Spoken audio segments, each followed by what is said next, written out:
Wendy Griffith. President Obama addresses the United Nations General Assembly today. He said the UN must enforce a ban on Syrian chemical weapons and that the U.S. will fight against nuclear weapons in Iran. Dale Hurd has more in tonight's top story.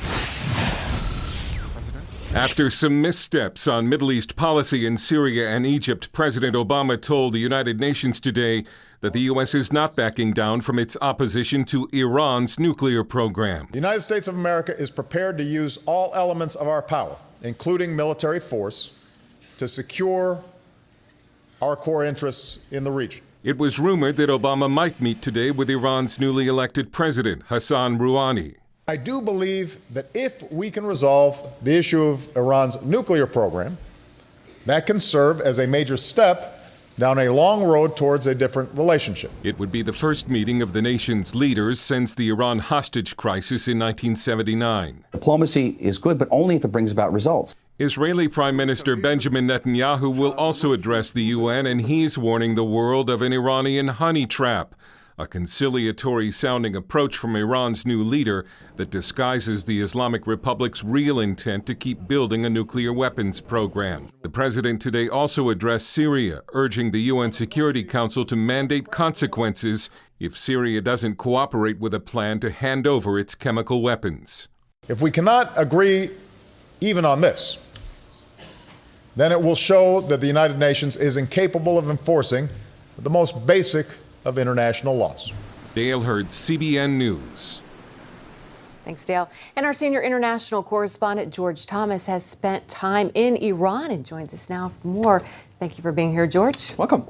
Now, Iran's president seems to be mounting a charm offensive at the UN. Is this going to work? Yeah, big question, because for years, Iran has been the international bad boy on the scene. And suddenly it's become the diplomatic darling at the United Nations this week because Rouhani, Hassan Rouhani, the new president of Iran, days before coming to New York, he's in the country right now, he says, look, my goal is to put a new face to Iran in the eyes of the world, because for so many years, Iran has had bad press. And so he's coming to the United Nations, coming to New York, in essence, on a charm offensive to show the world that there is a new face to Iran. But listen, everybody needs to realize the former president of Iran, Mahmoud Ahmadinejad, he was unpolished. He said some crazy stuff at the United Nations, denying the Holocaust. Hassan Rouhani is going to come. He's going to come with eloquent, polished words. But we have to realize these guys are not in control. Khamenei, the spiritual leader of Iran, is the man in control. And Rouhani is an insider. Do you think he's a wolf in sheep's clothing? And that's what the skeptics of this regime are saying. That's what Bibi Netanyahu is saying. But clearly, this is an insider. This is a man who was handpicked by the regime. He was allowed to run. So to anybody who thinks that just because he's going to speak differently than Mahmoud Ahmadinejad and will somehow, bring a different view to the whole system is totally out of their mind. Well, I understood that the president, Obama and Rouhani were supposed to have lunch today, but Rouhani was a no-show.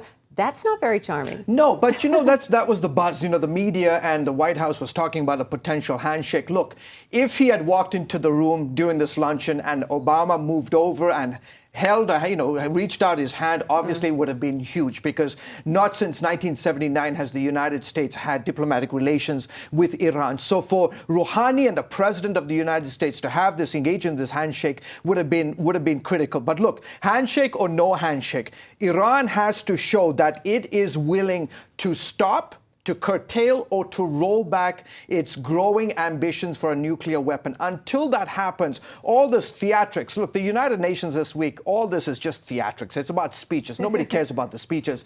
And it's all about, a pony show, in essence. What happens behind the scenes is obviously critical. Okay, and real quick, Bibi Netanyahu is supposed to be there next week. He is. How do you think he's reacting to...